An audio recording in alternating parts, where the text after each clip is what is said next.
the whole time, and so came time to make beans that night, and he poured a whole box of Morton salt. Fella reached in and got him a spatula, one of those, scoops full, put it in his bowl, took his spoon, took a bite. Ah! Too much salt! Just the way I like it.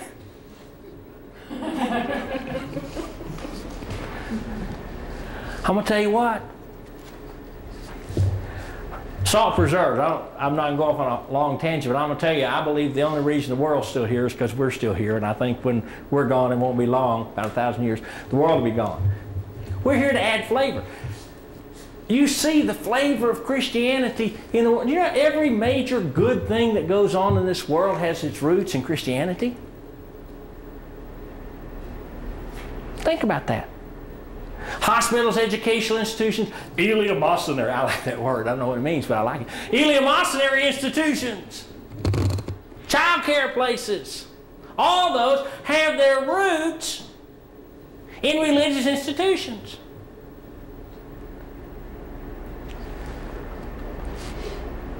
Purifies, but I'm going to tell you what, I think the major thing for us in working in child care with kids that being salt involves is creating a thirst in those children.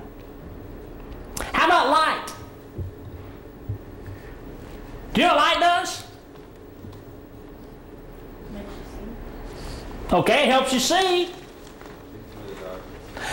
Light dispels darkness. Did you ever go to Longhorn Cavern?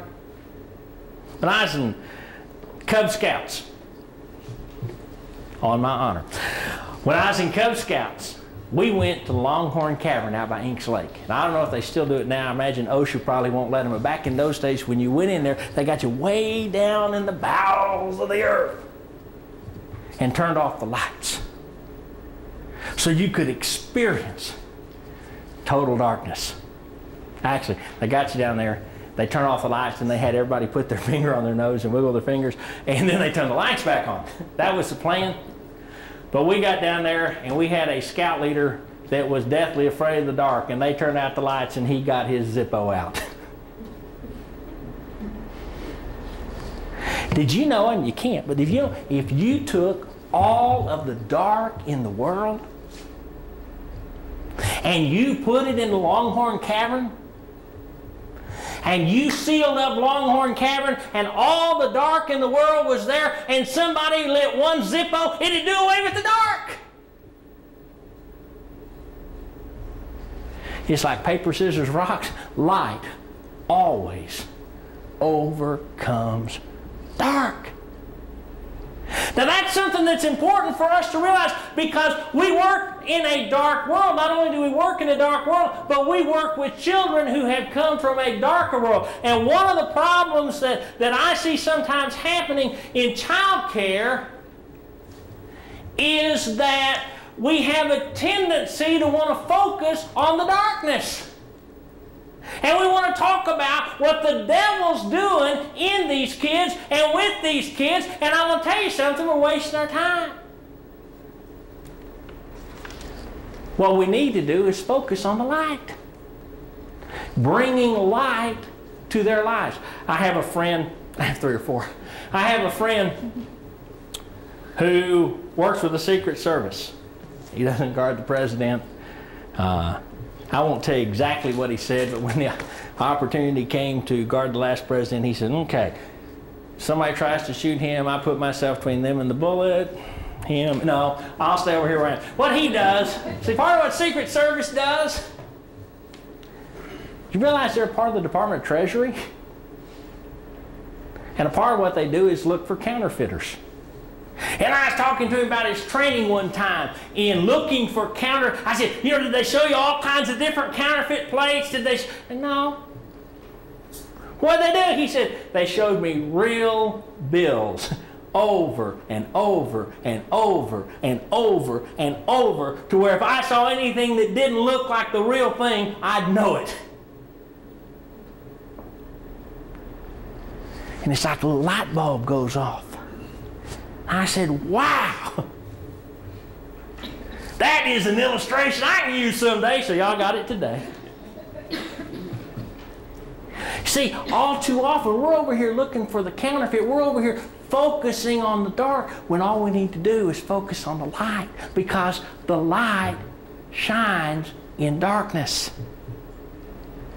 And the darkness can't put it out.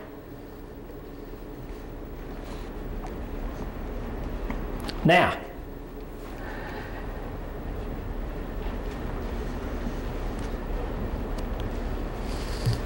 Jesus says over in John, men love darkness better than light.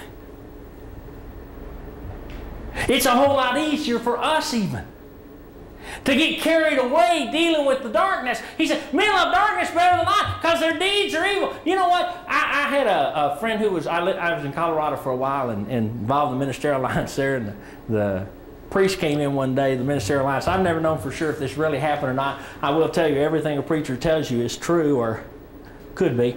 And I wasn't ever sure, but he came in and he said, "You're from Texas, aren't you?" And I said, "Yeah." He said, "You know, I just had a fella from Texas stop by. And he said it wasn't Saturday, but he asked me if he could have confession, and I said certainly, and so we went in and he talked and he talked and he talked. He said, I had to come to this meeting. I finally had to stop him and say, are you confessing or bragging?"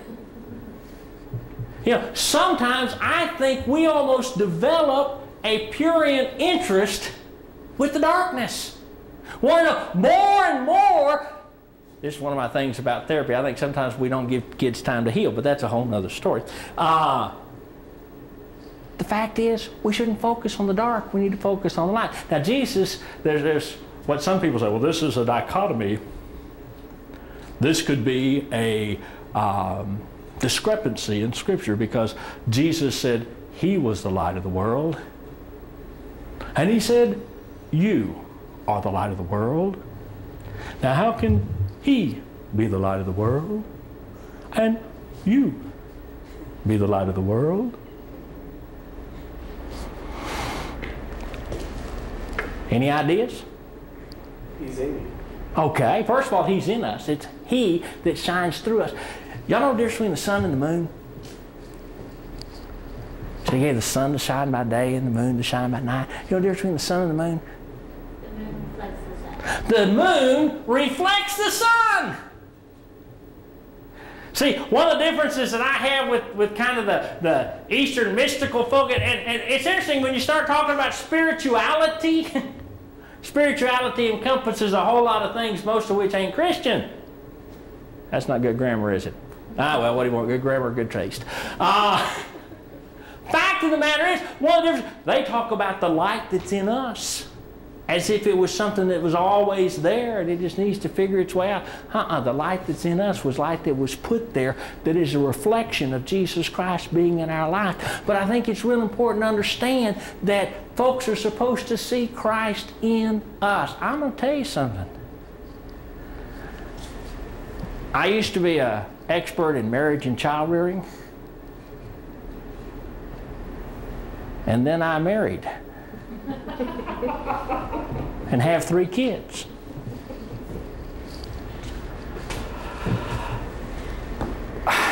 If my kids were here today, and I gotta tell you, there were times I thought about placing every one of them. If my kids were here today, there were times every one of them would like to come. They would tell you there were times I blocked their view of the light.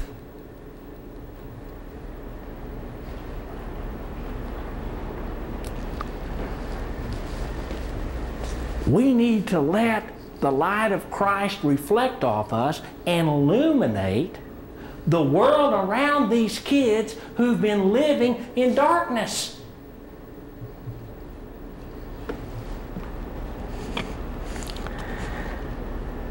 One of the major problems that we see with children in care. Anger. Okay.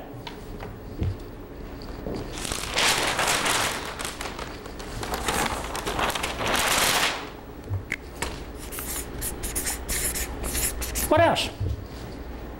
Fear. Anger, fear, what else? What other problems do we see with the kids? Wait. Sadness. Okay. SADNESS. And we even go beyond that sometimes to depression. Lack of vision for themselves. Okay. And sometimes we refer to that as self-esteem. I like self-respect better. Defiant.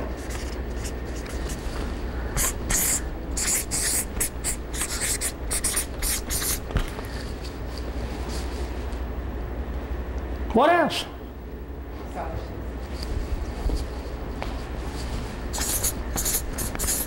Selfishness?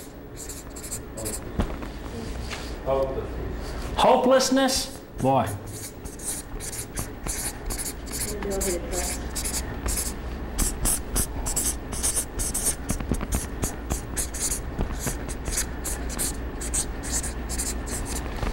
Bullies, how about bullying? That bullying. Okay, aggressive behavior, bullying.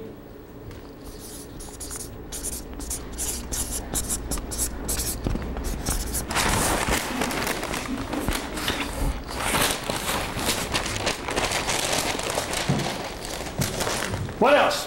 While she's fixing that, can you think of anything else? I didn't do it, Mommy. Lack of responsibility for their behavior. That was actually an object lesson. Not intentionally, by the way. Any out is lying on there yet? Stealing. Lying, stealing, manipulation, Acting out sexually. sexual acting out. Now, we could go on all day, but we're limited on the number of tapes that we have. How can Christian child care affect that? And I want you to think about this for a second before you answer, because we want to start with how can Christian child care affect these things negatively? And can it?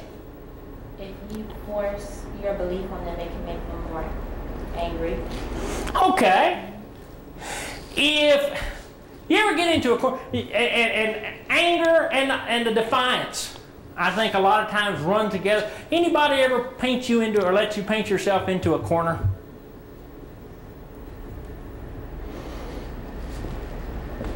It's not like the cartoons where you can just reach over and paint a door and go out.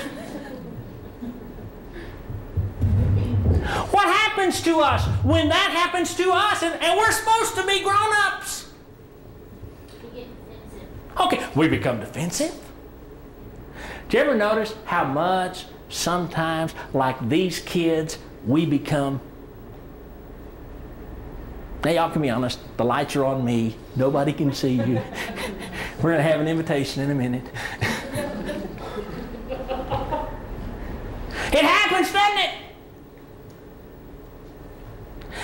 I always tell people there is a point in every person's life where you open your mouth and your mother falls out. It does, you know. All the things you say. I'll never say that. And one day you do. That's one of those things. Oh. I'm going to tell you what, my kids were growing up, every time they said, I'll never make my child do it. My kids can stay out as late as they want. I want that in writing. I want it signed. I have a book for each of the girls. They're all scared to death because I have promised them I'm giving that to each of their oldest children for their 13th birthday. But because guess what? They're not letting them do that. They don't let them eat all the candy they want anytime they want it. None of that stuff they threaten. Same way that our mother falls out. You know what? Sometimes we open our mouth and these kids fall out.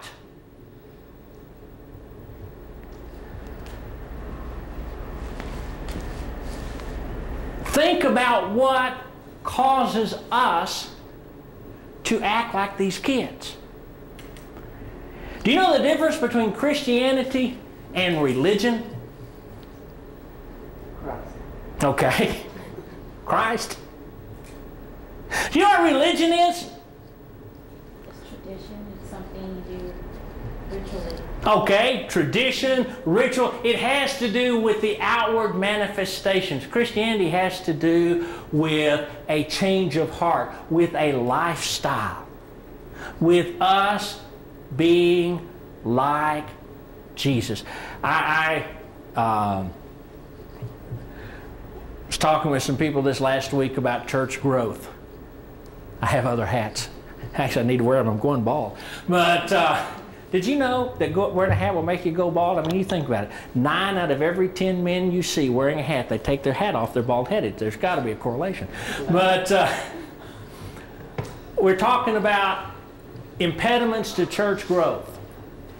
And when you start talking to people about why they don't come to church, you know what the biggest reason is anywhere? Everybody's a hypocrite. Now I'm going to tell you something. My daddy used to say, you know what? To hide behind something, you got to be smaller than it is. You mean to tell me you're smaller than a hypocrite? Well, sometimes these kids are. And they watch us every day. And they watch the behaviors that we model for them.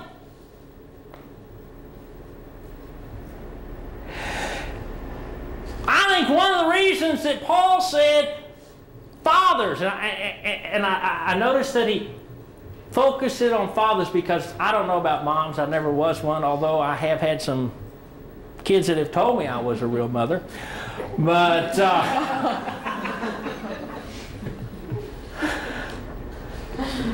the fact of the matter is, he says, fathers, provoke not your children to wrath. And I think there's something in us that, God's put me here, you're going to listen to me, buddy. And we get into this thing with them and we stir up their anger. You know what? I've told you all this before. The root of anger is fear and pain.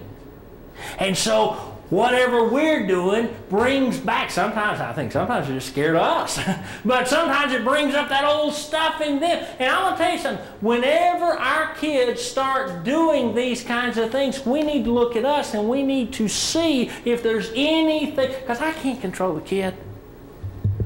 That was the hardest thing in the world.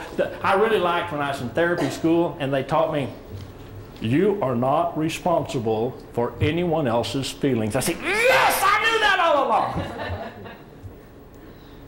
And then they blew it. They said, and no one else is responsible for your feelings. Wait a minute, he makes me mad. The only person whose behavior I have any control over is my own. And so if these things are happening, particularly if they're escalating, I come with all kinds of plans all day long on what the kids need to do, but the reality is the only one I can make any changes in is me. And you know what has happened with me every time I make a change in my behavior? It changes the world around me. It's just amazing.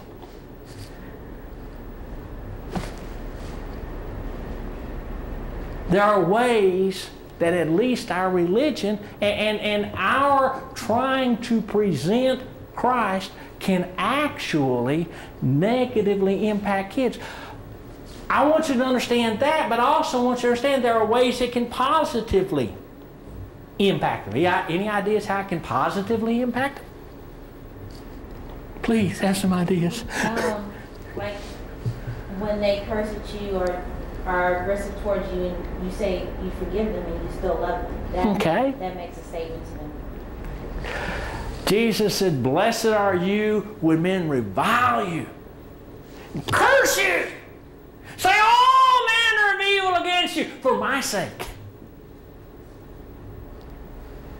Rejoice. I'm going to tell you, when they're doing it, I have trouble rejoicing. First time a kid ever spit in my face. And I can't tell you what he called me. But it was not, he didn't even know my mother.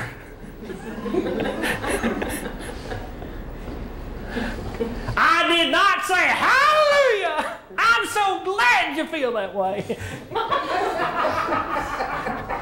You know what? I've tried it since, and it really makes it.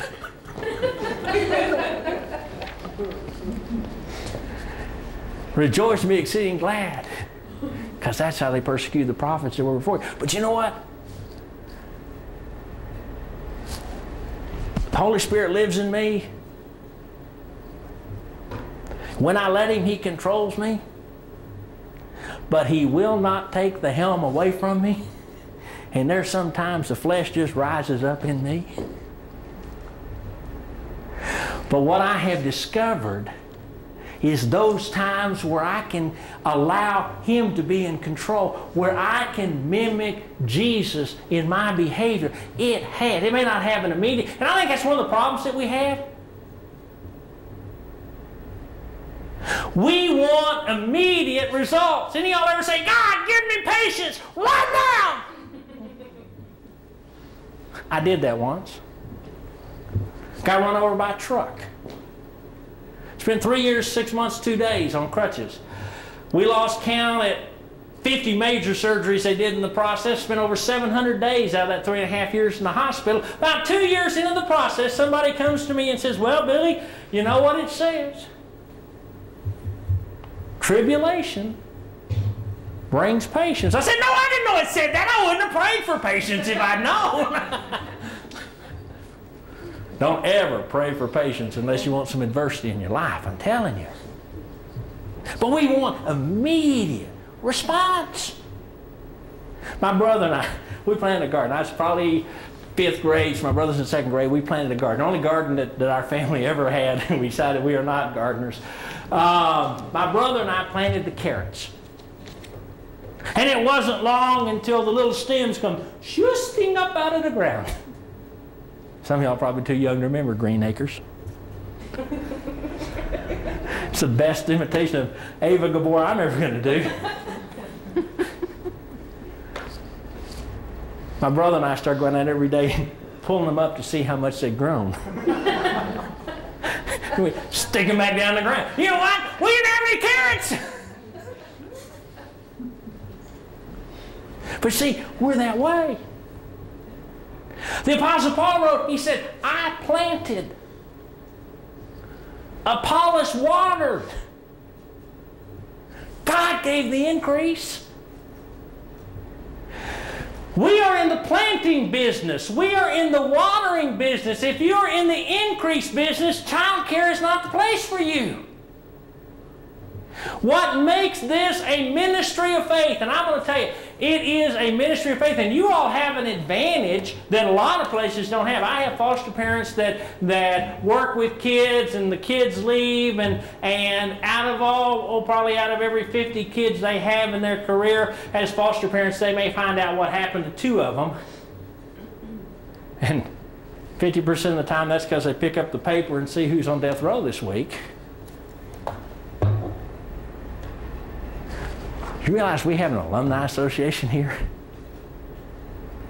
We actually have somebody working in development who grew up here, whose life got changed here, who's back here. In fact, do you know how many people are in child care who would love to know that even the program that they had was able to have that kind of impact on anybody's life? Because we don't know. See, what makes this a ministry of faith is that I believe when Jesus said, my word won't return to me void. And I believe if I'm out here planting the seed and I'm watering the seed somebody else planted, that somewhere down the line there's going to be an increase. But the reality is, likelihood is I will never know about it. One of the issues that we have, and I say that with a capital we, is that sometimes it's hard for us to wait. We want to see the results of what and I'm going to tell you, I've been in this I've been in child care longer than I admit to most people I've been alive. And God has been gracious to me over the years for me to have the opportunity to come across people or have people come back to me that say, do you know, do you remember me? I'm going to tell you about 90% of the time I can't. Part is because I've been in child care longer than I admit I'm alive, and you know, I have senior moments. But you know what a lot of it is? They are not the same person I worked with.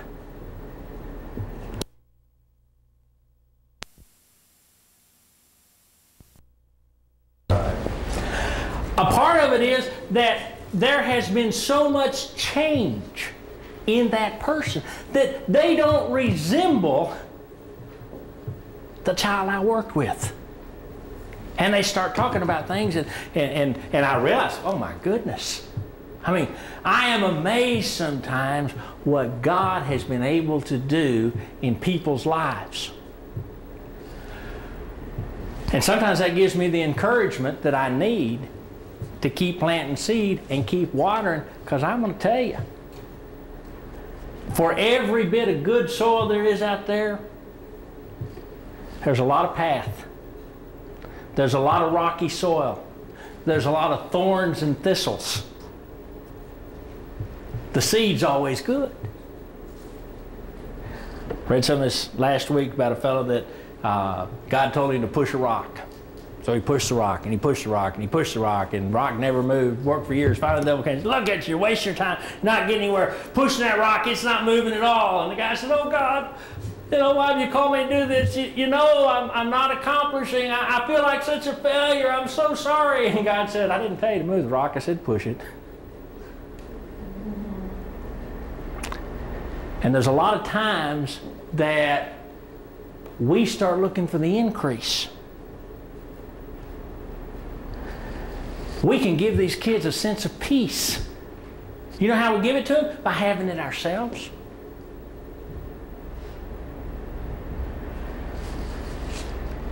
I cannot tell you the number of times that I've gotten involved in situations in child care facilities and in foster homes where things were in an uproar, and when you start getting down to it, do you know what? Bottom line was the foster parents, the child care provider, their life was in an uproar, and it was actually, without them saying anything, it disturbed the equilibrium, it disturbed the balance, it disturbed the peace of the whole home. I'm going to tell you something. Sometimes we need to ask ourselves if we really believe the stuff we say. Because I will guarantee you this, the kids are asking themselves that every time we say it. And they're watching us. We can be positive role models. It amazes me sometimes when I sit down with people and they talk about things that have impacted their life, and I've worked real hard, tried real hard to do something over here, and they didn't even notice it. And some I didn't even know I was doing made an impression. Sometimes it's a positive impression, sometimes it's a negative impression. I like it when they come back and tell me about the positive ones. I tell you what, there's more people willing to come back and tell me about the negative ones, but that's another story. Carl Rogers used to talk about something called unconditional positive regard.